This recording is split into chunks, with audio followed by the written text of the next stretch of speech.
देखो हमने क्या कर लिया था, हमने फिनॉल में रिमन रिएक्शन कर लिया था और कॉलवेज रिएक्शन कर लिया था। ठीक है बेटा, हमने कॉलवेज रिएक्शन कर लिया था, कॉलवेज श्मिट रिएक्शन कर लिया था हमने, कॉलवेज रिएक्शन कर लिया था हमने। और हम क्या कर रहे थे बेटा, अनदर नेम रिएक्शन कर रहे थे, date is reamer Tiemann reaction कर रहे थे बेटा।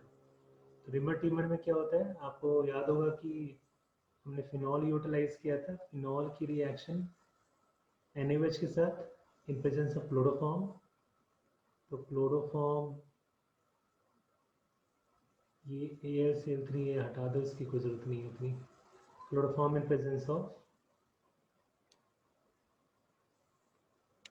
NaOH, chloroform in presence of NaOH। अब बेटा यहाँ पे जो आपको प्रोडक्ट मिलता है वो क्या मिलता है, द प्रोडक्ट इज सैलिसिल्डिहाइड। प्रोडक्ट क्या आपका सैलिसिल्डिहाइड है।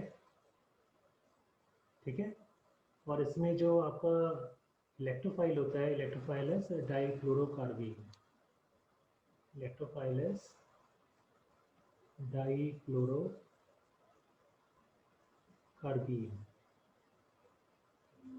डाइक्लोरोकार्बीन क्या होता है, carbon having a lone pair, और दो बेटा आपके बॉन्ड पेयर है Cl के थ्रू, और एक बेटा क्या होगा इसके पास, वैकेंट ऑर्बिटल होगा।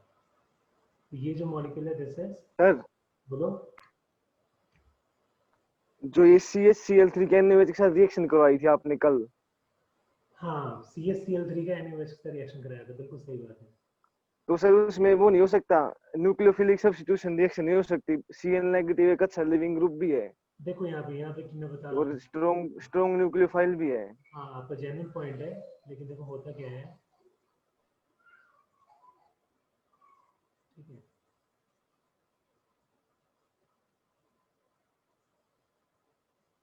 ठीक है। अब यहाँ पे जो इक्विलिब्रियम है वो ज़्यादा बेटा बैकवर्ड डायरेक्शन में शिफ्टेड है। इक्विलिब्रियम किधर शिफ्टेड है, बैकवर्ड डायरेक्शन। मैंने क्या कराया था कि फर्स्ट स्टेप में आपने इसको डीप्रोटोनेट किया था और आपको क्या मिल गया था, CCl3 नेगेटिव। अब बेटा ये जो CCl3 नेगेटिव बन रहा है ना, अब इस कार्बन पे भी क्या आ गया बेटा, एक लोन पेयर आ गया है। अब ये लोन पेयर क्या कर रहा है बेटा, यहाँ पे बैक बॉन्डिंग भी हो सकता है। तो यहाँ पे ये अब ये लोन पेयर इसको फैसिलिटेट कर रहा है लीव करने के लिए, और अब वो क्या मिल जाएगा यहाँ पे आपको, CCl2। जो तुम कह रहे हो वो भी इंक्लूजन ले लेते हैं। तुम कह रहे हो क्या सर कि क्लोरोफॉर्म है, क्लोरोफॉर्म में आप NaOH डाल रहे हो बेटा। सबसे पहले आप जानो बेटा, क्लोरोफॉर्म और NaOH, NaOH आपका बेसिक है, ये आयनिक कंपाउंड है। क्लोरोफॉर्म क्या है बेटा आपका, कोवेलेंट कंपाउंड है। तो कोवेलेंट आयनिक में बेटा आप ये सोचोगे कि ये रिएक्शन हो जाए और ये एज ए न्यूक्लियोफाइल इसको नॉकआउट कर ले बेटा, ये डिफिकल्ट है। ठीक है, क्योंकि क्लोरोफॉर्म में बेटा क्लोरीन की लिवेबिलिटी उतनी स्ट्रॉन्ग नहीं है कि यहाँ पे SN2 रिएक्शन आप करा पाओ बेटा। यहाँ पे SN2 की प्रोबेबिलिटी कम हो जाएगी। वैसे वैलिड पॉइंट है तुम्हारे यहाँ पे CHOH,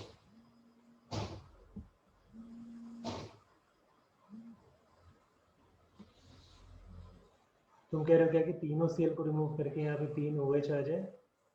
ठीक है, ये कह रहे हो ना, इसको हटा देता पहले,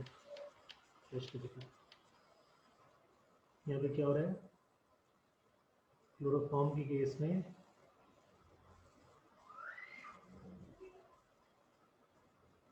NaOH, आप ये कह रहे हो कि तीनों Cl लीव कर जाए और ये OH में कन्वर्ट हो जाए, ये कह रहे हो ना हितेश।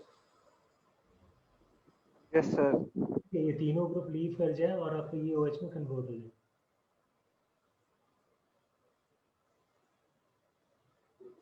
देखो बेटा मेरी समझ से ये रिएक्शन क्यों नहीं होगा, क्योंकि क्लोरोफॉर्म तुम्हारा क्या है बेटा, क्लोरोफॉर्म CaCl नहीं, ये लिवाइल ग्रुप है नो डाउट, ये Cl लीव कर सकता है, इसमें कोई दिक्कत नहीं है, there can be possibility of it. लेकिन बेटा अगर आप यहाँ से 3 OH ग्रुप ले आओगे तो आपको क्या मिल जाएगा, यहाँ से वाटर निकल जाएगा और आपको क्या मिल जाएगा, वाटर निकल के क्या बना लेगा, ये फॉर्मिक एसिड बना लेगा, और फॉर्मिक एसिड डिकम्पोज हो जाएगा CO2 में CO2 निकल आएगा, chloroform in presence of NaOH।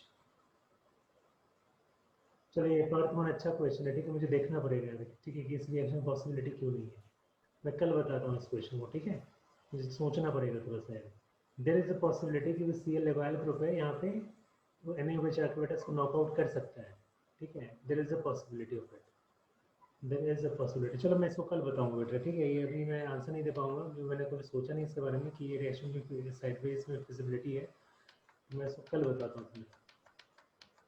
तो कल तक का वक्त दो, कल मैं तुम्हें एक्सप्लेन करता हूँ। ठीक है, वैसे बेटा इसका रूट क्या है कि जब NaOH है क्या करेगा बेटा, एसिड बेस रिएक्शन करेगा बेटा, जो इक्विलिब्रियम है वो ज़्यादा बैकवर्ड डायरेक्शन में ज़्यादा शिफ्टेड है, इक्विलिब्रियम में आपका बैकवर्ड डायरेक्शन में शिफ्टेड है, क्योंकि CaCl3 का बेटा ये जो प्रोटॉन है वो ज़्यादा एसिडिक नहीं है, ठीक है। फिर ये Cl यहाँ से लीव किया, आपको क्या मिल गया, आपको intermediate, you have got an intermediate dichlorocarbene, dichlorocarbene आपको मिल गया, ठीक है। और ये डाईक्लोरोकार्बीन एज एन इलेक्ट्रोफाइल, ये एज एन इलेक्ट्रोफाइल बेटा किस पे अटैक कर रहा है, ये रिंग पे अटैक कर रहा है, और ये एज एन इलेक्ट्रोफाइल अटैक करेगा तो क्या करेगा बेटा, it will bring out EASR reaction, electrophilic aromatic substitution reaction हो जाएगा। और आपको क्या मिलेगा पहले इंटरमीडिएट, आपको ये मिलता है बेटा, पहले बेटा यहाँ पे डबल बॉन्ड ऑक्सीजन, यहाँ पे डबल बॉन्ड, यहाँ पे डबल बॉन्ड, यहाँ पे क्या मिलता था CHCl2।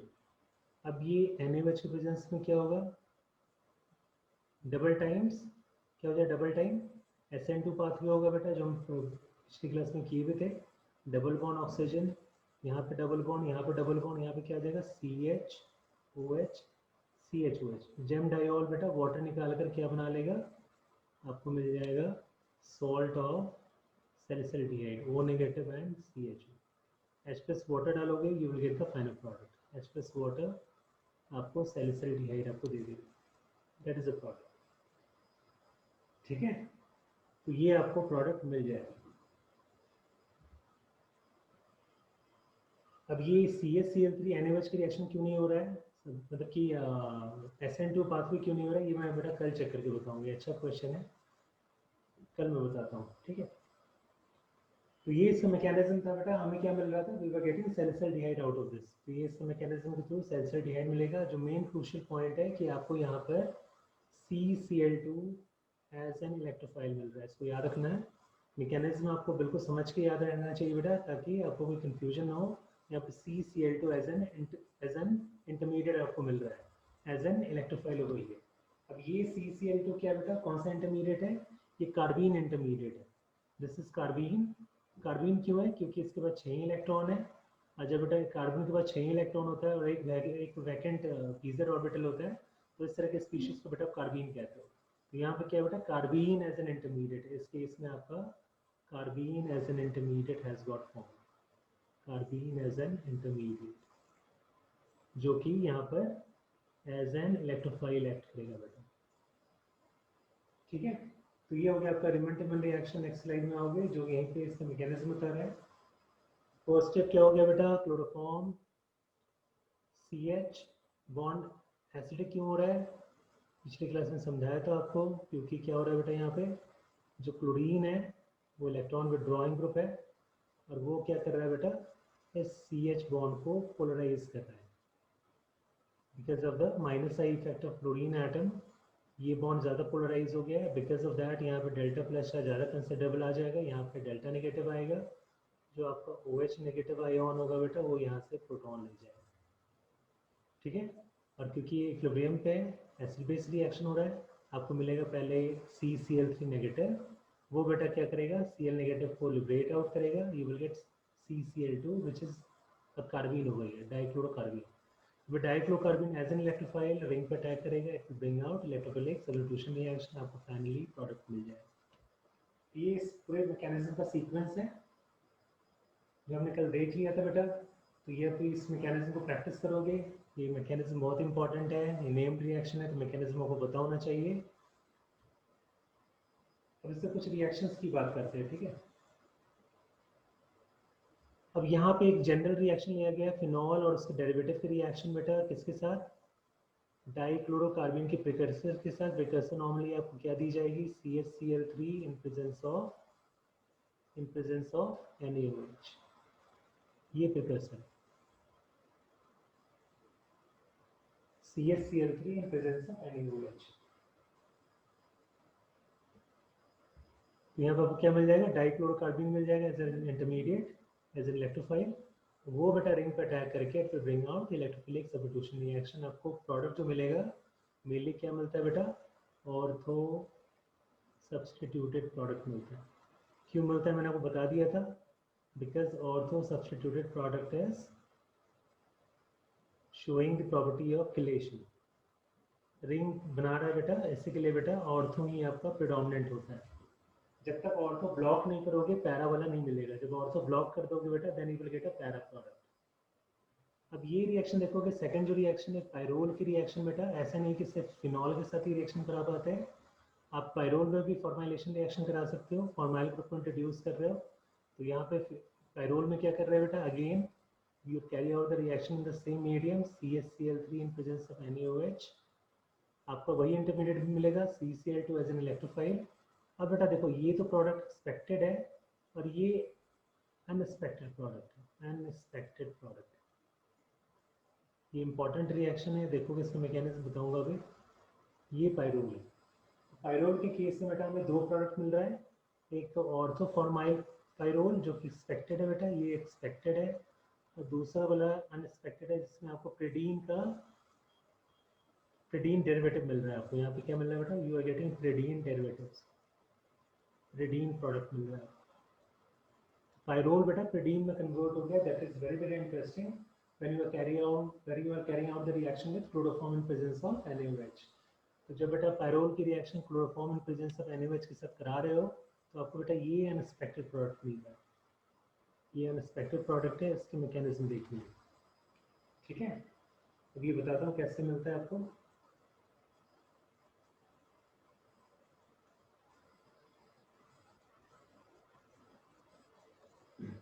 तो बेटा हम कराएंगे रिएक्शन, पायरोल की reaction chloroform in presence of NaOH.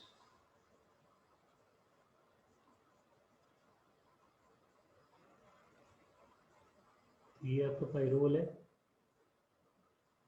Pyrrole क्या होता है बेटा, आपका एरोमेटिक कंपाउंड होता है जस्ट लाइक फिनॉल. अब इसकी रिएक्शन करा रहे हैं बेटा chloroform in presence of NaOH. ठीक है, सेम मैकेनिज्म रेप्लिकेट होगा जो हमने पहले किया है. पायरोल के केस में क्या होता है बेटा कि जो इलेक्ट्रोफिलिक सब्स्टिट्यूशन होगा वो इस सेंटर पे ज़्यादा फिजिबल होता है. कहाँ पे, इस सेंटर पे. अगर आप इसे 1 ले रहे हो और ये 2 ले रहे हो और ये 3 ले रहे हो तो सेकेंड कार्बन पे बेटा इलेक्ट्रोफिलिक सब्स्टिट्यूशन सबसे ज़्यादा फेवरेबल होता है. ऐसा क्यों होता है, क्योंकि जब पायरोल में सेकेंड पोजिशन पर आप इलेक्ट्रोफाइल लाते हो तो जो इंटरमीडिएट बनाएगा बेटा वो ज़्यादा स्टेबल हो पाएगा. तो अगर आप पायरोल में सेकेंड पोजीशन पे इलेक्ट्रोफिलिक सब्स्टिट्यूशन कराते हो, अगर ये सेकेंड पोजीशन पे इलेक्ट्रोफाइल जा रहा है तो पहले आप इंटरमीडिएट बनाओगे जिस तरह बेंजीन में बनता था. तो इलेक्ट्रोफाइल यहाँ पे चला गया है, प्लस चार्ज इस कार्बन पे आ जाएगा और ये एज इट इज हो गया. दोनों केस ले लेंगे बेटा. पहले हम यहाँ पे अटैक करा रहे हैं इस कार्बन सेंटर पे. ये आपका इलेक्ट्रोफाइल यहाँ पे चला गया. आप क्या करोगे, ये रेजोनेंस स्टेबलाइज है same as that of benzene. Difference क्या होगा बेटा, ये हेट्रोसाइक्लिक कंपाउंड है. यहाँ पे आ गया प्लस और यहाँ पे आपका इलेक्ट्रोफाइल. ठीक है, फिर नेक्स्ट स्टेप में क्या होगा, ये जो नाइट्रोजन का लोन पेयर है इट विल गेट डीलोकलाइज्ड.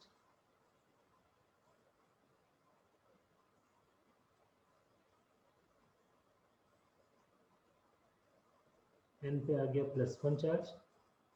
अब इसकी फर्दर बेटा कोई पॉसिबिलिटी नहीं है रेजोनेंस होने की, यहीं पे रुक जाएगा. तो कितने कॉन्ट्रीब्यूटिंग स्ट्रक्चर मिल गए, फर्स्ट, सेकेंड एंड थर्ड. यहीं पे क्यों रुक जाएगा बेटा, क्योंकि ये जो कार्बन है अभी कौन सा हाइब्रिडाइजेशन हो गया, sp3. ठीक है, नेक्स्ट स्टेप में क्या होगा बेटा, बेस आएगा. बेस sp3 से प्रोटॉन को ले जाएगा. ये अपना इलेक्ट्रॉन फिर नाइट्रोजन को दिया बेटा. ठीक है, फिर क्या होगा, सॉरी ये प्रोटॉन आया बेटा. अभी ये अपना इलेक्ट्रॉन पेयर इस कार्बन को दिया ये इधर डिलोकलाइज हो गया और ये इधर, आपको क्या मिल गया, you will gate final product NH, ये अपने एरोमेटिसिटी रिगेन कर लिया है, यहाँ पर आ गया E। अब बेटा हम अटैक कराएंगे इस पोजीशन पे, इस पोजीशन पे अटैक करा कर देखेंगे क्या डिफरेंस क्रिएट हो रहा है थर्ड वाले कार्बन एटम पे। तो सेकंड है कि इलेक्ट्रोफाइल यहाँ पे आ गया, तो इंटरमीडिएट बना हो गया, इंटरमीडिएट क्या हो जाएगा NH, यहाँ पे इलेक्ट्रोफाइल आ गया प्लस,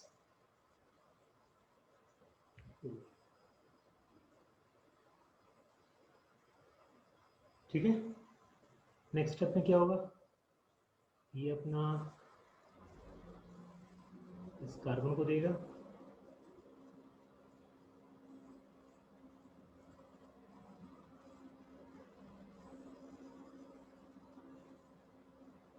ये बन गया इलेक्ट्रोफाइल, और यहाँ पे क्या होगा फिर,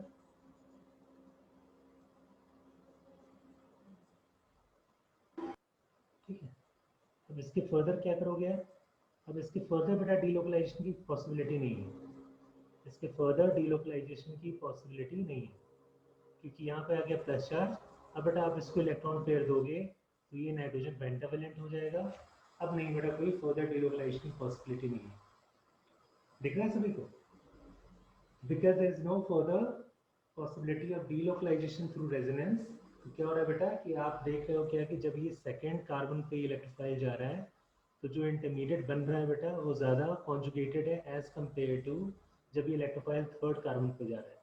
तो जब भी पायरोल की रिएक्शन होगी, जो इलेक्ट्रोफाइल होगा बेटा किस कार्बन को सीक करेगा, सेकेंड कार्बन को सीक करेगा। अब यहाँ पे इलेक्ट्रोफाइल क्या है बेटा, CCl2 having a lone pair, तो ये इलेक्ट्रोफाइल सीक किया, उसकी हाइड्रोलिसिस हो जाएगी इन प्रेजेंस ऑफ NaOH, और आपको क्या मिल जाएगा बेटा, again you will have the same thing CH2, ये प्रोडक्ट आ गया।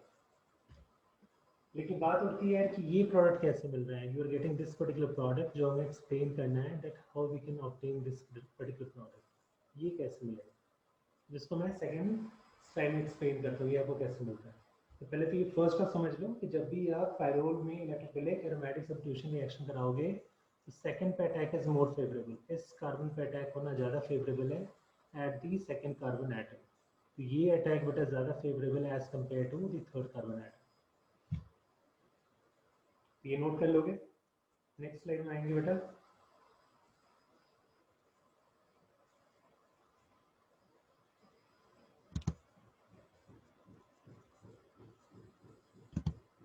अब देखो जो पायरोल है आपके पास, जो पायरोल मॉलिक्यूल है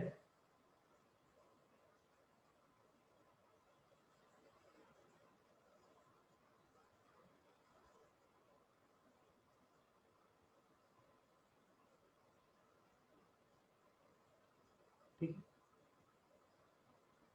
अब आप इसमें डाल रहे हो CCl2 डाल रहे हो,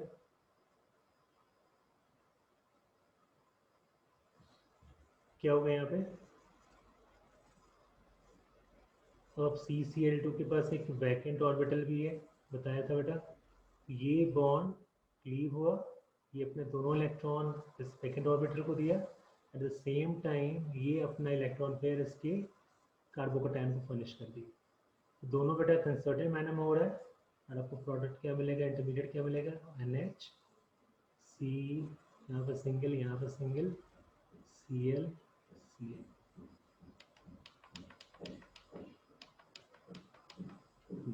फिर से दिखा देता हूँ क्या हो रहा है यहाँ पे, इसके पास वैकेंट ऑर्बिटल है, इसके पास वैकेंट ऑर्बिटल है और एक लोन पेयर भी है, तो ये बॉन्ड टूटा हेट्रोलिटिकली, कैसे तोड़ हो गया,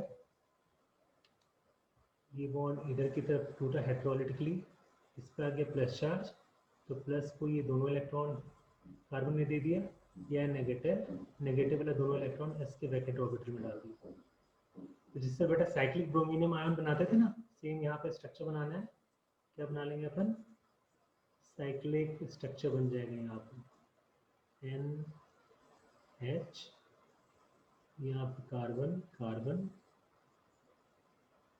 Cl Cl, ठीक है, और 2 लोन पेयर चला गया इसका, ये बन गया बेटा, ये स्ट्रक्चर बन गया, और ये डबल बॉन्ड रिटेन है और ये lone pair retain. Next step में क्या होगा, OH नेगेटिव आयोन है, H प्लस ले गया, माइनस वाटर,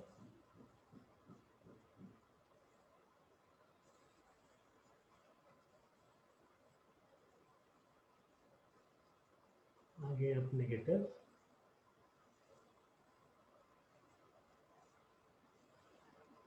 ClCl। अब यहाँ पे करेंगे रिंग का एक्सपेंशन। रिंग का एक्सपेंशन क्यों होगा, क्योंकि स्पाइरो कंपाउंड है, ठीक है, बाईसाइक्लो कंपाउंड है, सॉरी स्पाइरो नहीं, बाईसाइक्लो कंपाउंड है, रिंग का एक्सपेंशन होगा। तो आप इसे नंबरिंग कर दो बेटा, ये ले लो 1 2 3 4 5 6। अब देखो कैसे एक्सपेंशन हो, ये Cl ने लीव किया साइड को, प्लस आ गया चार्ज बेटा, ये अपना लोन पेयर इस कार्बन को दिया, और ये कार्बन अपने इलेक्ट्रॉन पेयर इस कार्बन को दिया। तो कौन सा बॉन्ड ब्रेक हुआ, मैं इसको फ्रेशली दिखा देता हूँ आपको क्या हो रहा है।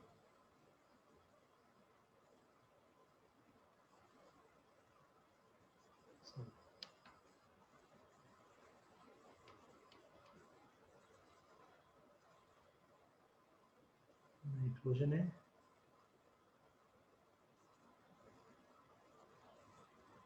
Cl डबल बॉन्ड यहाँ पे नेगेटिव, क्या हो बेटा, ये CCl बॉन्ड टूटा, ठीक है, प्लस आ गया, ये बॉन्ड स्ट्रेन को रिमूव करेगा, ये अपना इलेक्ट्रॉन पेयर से दिया और ये अपना लोन पेयर से दिया। नंबरिंग कर डालोगे, नंबरिंग करोगे तो क्या होगा, ये हो गया फर्स्ट कार्बन, ये second, third, fourth, fifth nitrogen, six carbon. Ring क्यों एक्सपैंड हो रहा है, क्योंकि बेटा आपका 3 मेंबर रिंग है, काफ़ी स्ट्रेन्ड रिंग है, तो ये कन्वर्ट हो जाएगा 6 मेंबर रिंग में, कन्वर्ट हो गया 6 member ring. As it is बना लो, ये आपका कार्बन सेंटर नंबर 5 है, ये क्या है बेटा आपका 6 है, 1 है, 2 है, 3 है और 4 है।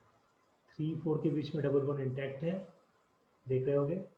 5 6 के बीच में डबल बॉन्ड बनेगा, क्योंकि अपना लोन पेयर 6 वाले फिनिश कर रहे हैं, और सेकेंड 1 के बीच में डबल बॉन्ड बन रहा है, ठीक है, और 1 से बेटा एक Cl ग्रुप लगा हुआ है, और ये हो गया आपका।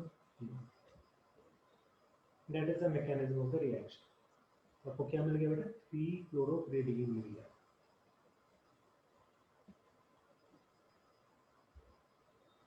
ये मैकेनिज्म तो प्रैक्टिस आपको करना है, ठीक है। और क्यों बेटा, ये देखो ये एडिशन क्यों हो रहा है, इसका कार्बन का एडिशन क्यों हो रहा है, why there is addition of carbon over here, addition of carbon क्यों हो रहा है, क्योंकि कार्बन बेटा just like bromonium ion, carbon के पास बेटा इलेक्ट्रॉन पेयर भी है और वैकेंट ऑर्बिटल भी है, और ब्रोमीनियम आयोन के पास भी क्या होता है बेटा, इलेक्ट्रॉन पेयर होता है और वैकेंट ऑर्बिटल होता है, तो दोनों है बेटा। इलेक्ट्रॉन पेयर फर्निश भी कर रहा है, इलेक्ट्रॉन एक्सेप्ट भी कर रहा है, that means what, it is going to form a cyclic intermediate over here. Cyclic मिल गया क्योंकि 5 और 3 मेंबर फ्यूज्ड है बेटा, 3 मेंबर काफी स्ट्रेन्ड होता है, तो अपने आप को स्ट्रेन को रिमूव करेगा बाय मींस ऑफ एक्सपेंडिंग करेगा। अब देखो बेटा ये 3 और 5 का जो बाइसाइक्लो कंपाउंड था, it has got converted into a 6 member, तो ये आपको मिल गया बेटा, this is your music product, ये मिल गया। इस पूरे सीक्वेंस में देखो कोई डाउट बताओगे आप, तो ये हो गया प्रेडीन का मिलना अनएक्सपेक्टेड प्रोडक्ट है when you are carrying out the reaction of pyrrole with chloroform in presence of NaOH। ये प्रोडक्ट एक्सपेक्टेड है, ये प्रोडक्ट एक्सपेक्टेड है बेटा, जो अभी भी हमने देखा है, दिस प्रोडक्ट इज एक्सपेक्टेड, क्योंकि सेकेंड जो ये जो कार्बन सेंटर है, ये ज़्यादा रिएक्टिव कार्बन सेंटर है टुवर्ड ESR। क्यों होता है रिएक्टिव, मैंने आपको एक्सप्लेन कर दिया है। तो आपका जो इलेक्ट्रोफाइल होगा वो डेलिबरेटली इसी कार्बन सेंटर पे जाएगा, पर ये प्रोडक्ट एक्सपेक्टेड है, पर ये जो दूसरा मिल रहा है ये नॉर्मल प्रोडक्ट है, ये इंपॉर्टेंट है बेटा, इसका मैकेनिज्म इंपॉर्टेंट है। तो ये हो गया पूरे step regarding the formation of pyridine molecule out of 5O2। तो इस मैकेनिज्म को आप प्रैक्टिस कर लोगे घर पे जाके अच्छी तरह, फिर भी कोई डाउट हो तो मुझे बताओगे। नेक्स्ट स्लाइड में आते हैं क्योंकि चैप्टर फिनिश करना है। अब बेटा हम रिमन-टिमन रिएक्शन का एक मॉडिफिकेशन है कि आप कार्बन टेट्राक्लोराइड को भी यूटिलाइज कर सकते हो। कार्बन टेट्राक्लोराइड, देखो इसमें मैकेनिज्म क्या होगा, बड़ा आसान सा है। फिनॉल का रिएक्शन पहले NaOH के साथ, phenol would react with NaOH, क्या होगा, एसिड बेस रिएक्शन होगा। OH नेगेटिव आयन यहाँ से H+ ले जाएगा and it would form phenoxide ion, it would form phenoxide ion, ठीक है बेटा। अब इसकी रिएक्शन बेटा CCl4 के साथ, इसकी रिएक्शन CCl4 के साथ, then what is going to happen, अब क्या होगा देखोगे, phenoxide ion is more activating, phenoxide ion ज़्यादा एक्टिवेटिंग होता है। अब ये कार्बन टेट्राक्लोराइड के पास बेटा कोई भी प्रोटॉन एसिडिक नहीं है कि एसिड बेस रिएक्शन की फिजिबिलिटी हो।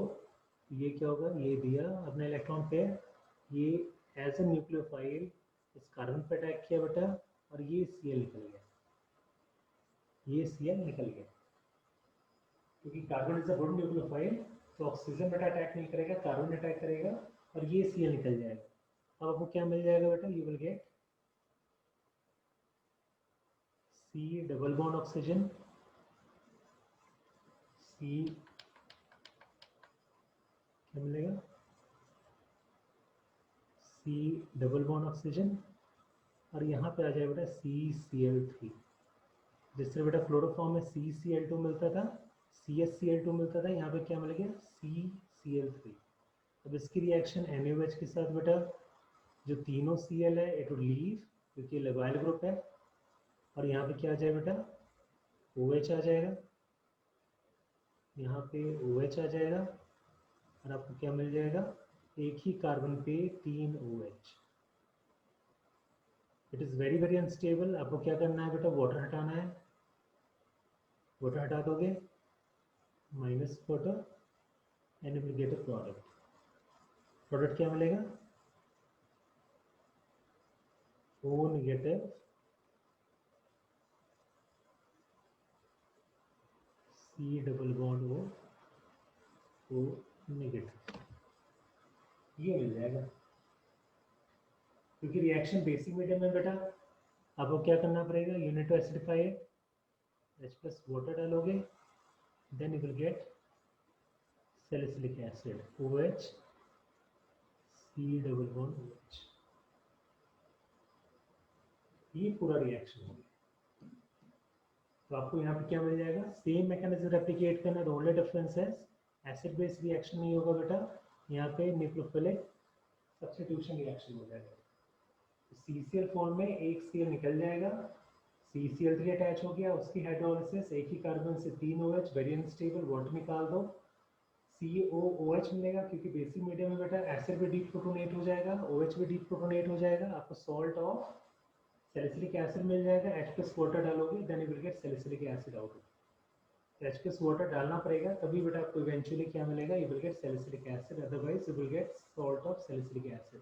तो यहाँ पे अगेन आपको मिल गया सैलिसिलिक एसिड, सैलिसिलिक एसिड, ठीक है। तो ये भी बेटा क्या है आपका रिमन-टिमन रिएक्शन, है जस्ट क्या है बेटा, यहाँ पर क्लोरोफॉर्म की जगह हमने क्या यूटिलाइज कर लिया है, यहाँ पे क्लोरोफॉर्म की जगह वी हैव यूटिलाइज्ड CCl4। ये भी क्या हो गया बेटा, रिमन-टिमन रिएक्शन ही हो गया। This is the modification of Riemann-Timmer reaction, that is what with the help of CCl4 we are getting, with the help of CCl4 we are getting salicylic acid actually, ठीक है।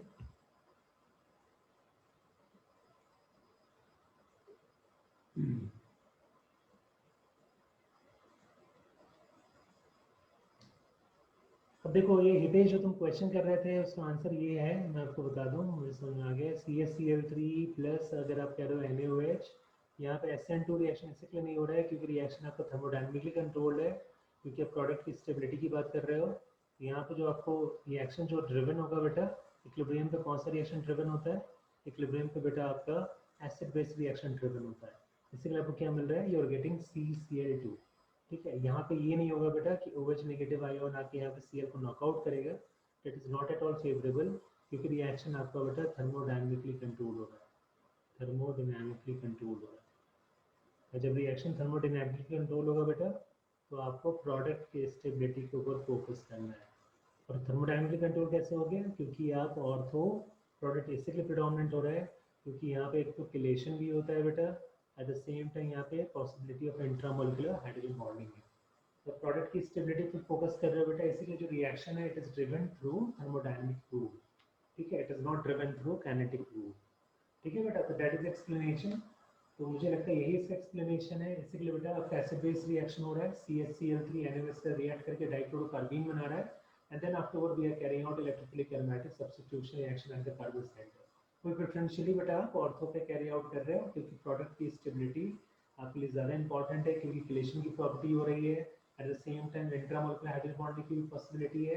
दोनों फैक्टर बेटा ortho product को ही प्रिडोमिनेट करेगा, ठीक है। And because of the following fact, जो आप कह रहे हो कि CHCl3 क्यों नहीं सर यहाँ पे SN2 रिएक्शन कर रहा है, इसके लिए नहीं करेगा बेटा।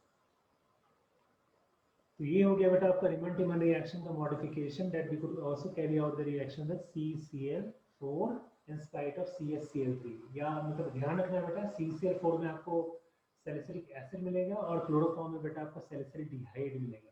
That is the most important difference between the two. तो देखिए यहाँ मैं स्लाइड ऐड कर रहा हूँ जहाँ पे मैं आपको एक वेरिएशन बताऊंगा, क्योंकि आपको सैलिसिलिक एसिड दो रिएक्शन से मिल गया, एक कॉलबेज रिएक्शन से मिल गया बेटा, जहाँ पे हम फिनॉल की रिएक्शन हम NaOH in presence of CO2 करा रहे थे, और एक रिएक्शन हो गया बेटा आपका रीमन-टिमन रिएक्शन। अब देखो बेटा यहाँ पे हमने सैलिसिलिक एसिड बना लिया है, अब इसको हम कैसे यूटिलाइज कर सकते हैं from synthetic point of view. एक तो एस्प्रीन बनाते हैं। अब यहाँ पे मैं इसके 3 कंपोनेंट बनाऊंगा, तीनों बहुत ही इंपॉर्टेंट है। ये शायद स्लाइड्स में नहीं है, आप इसको नोट करोगे, नोट्स में भी जो मैंने सेंड किया उसमें भी नहीं है। तो सैलिसिलिक एसिड क्या होता है बेटा? C double bond O OH और उसकी ऑर्थो पे OH ग्रुप लगा होगा, तो दिस इज सैलिसिलिक एसिड। अब ये जो प्रिकर्सर है बेटा बड़ा इंपॉर्टेंट है, क्योंकि यहाँ से बेटा हम एस्प्रीन भी बनाते हैं। एस्प्रीन क्या होता है? ट्रांसक्यूलाइजर होता है। तो यहाँ पर एस्प्रीन बनाने के लिए क्या यूटिलाइज किए थे? कल आप याद करो, हमने इसकी रिएक्शन कराई थी बेटा एसिटिक एनहाइड्राइड के साथ, CH3CO होल ट्वाइस O, ठीक है, इन प्रेजेंस ऑफ H प्लस। तो एसिटिक एनहाइड्राइड के साथ कराओगे तो प्रोडक्ट क्या मिल जाएगा आपको बेटा? You will gate product that is aspirin. आपको यहाँ पे प्रोडक्ट मिल जाएगा, एस्प्रीन मिल जाएगा। तो एस्प्रीन क्या होता है? एसिटाइल सैलिसिलिक एसिड को एस्प्रीन बोलते हैं। तो यहाँ पे C double bond O CH3 और यहाँ पे बेटा C double bond O OH। ये हो गया बेटा आपका एस्प्रीन, जिसको हम बेटा क्या बोलते हैं? और एसिटाइल सैलिसिलिक एसिड भी बोलते हैं, एसिटाइल सैलिसिलिक एसिड, ठीक है।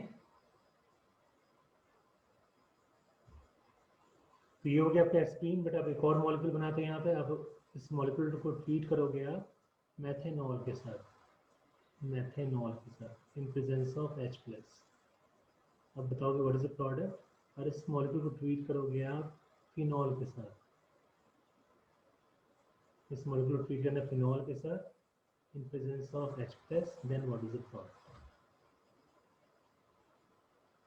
तो क्या हो जाएगा बेटा? फिनॉल के साथ क्या हो जाएगा? फिनॉल के साथ कौन सा पार्ट एक्टिव हो जाएगा? फिनॉल एसिड के साथ रिएक्ट कर लेगा बेटा, कल बताया था, एसिड या एसिड डेरिवेटिव के साथ ये पार्ट एक्टिव हो जाएगा। प्रोडक्ट क्या बना लोगे आप?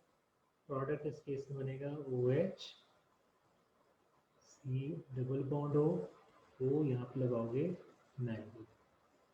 मेथनॉल अगेन ये पार्ट एक्टिव हो जाएगा, प्रोडक्ट क्या बनाओगे? Benzene ring OH C double bond O CH। अब इस प्रोडक्ट को क्या बोलते हैं बेटा? ये जो प्रोडक्ट मैंने बनाया है इसको ले लो आप फर्स्ट, ये ले लो फर्स्ट, ये ले लो सेकंड और ये ले लो थर्ड। तीनों इंपॉर्टेंट है बेटा। फर्स्ट हो गया स्क्रीन, सेकंड को बोलते हैं बेटा oil of winter green, oil of winter green, इसका कॉमन नेम बड़ा इंपॉर्टेंट है, ऑयल ऑफ विंटर ग्रीन बोलते हैं बेटा। और इसको बोलते हैं बेटा सेलॉल, इसको बोलते हैं सेलॉल। एक हो गया ऑयल ऑफ विंटर ग्रीन हो गया, एक सेलॉल हो गया बेटा, और एक एस्क्रीन हो गया। तो ये तीन आप इंपॉर्टेंट कंपाउंड बना सकते हो by means of utilising salicylic acid. तो एक एस्प्रीन का फॉर्मेशन हो गया बेटा, जो आपको बोर्ड एग्जाम में आएगा बेटा, ये बोर्ड में आता है। एक हो गया बेटा सेलॉल का फॉर्मेशन हो गया, एक हो गया ऑयल ऑफ विंटरग्रीन हो गया। तीनों इंपॉर्टेंट है बेटा, तीनों को अच्छी तरह से नोटबुक में नोट कर लेना, oil of wintergreen, salol and aspirin. तो ये आप बना सकते हो by means of utilising salicylic acid. और सैलिसिलिक एसिड को कैसे बनाओगे बेटा? By means of Kolbe's reaction. आप इसको सिंथेसाइज कर सकते हो कॉल्वेज रिएक्शन के through, Kolbe's reaction and Reimer Tiemann reaction, reamer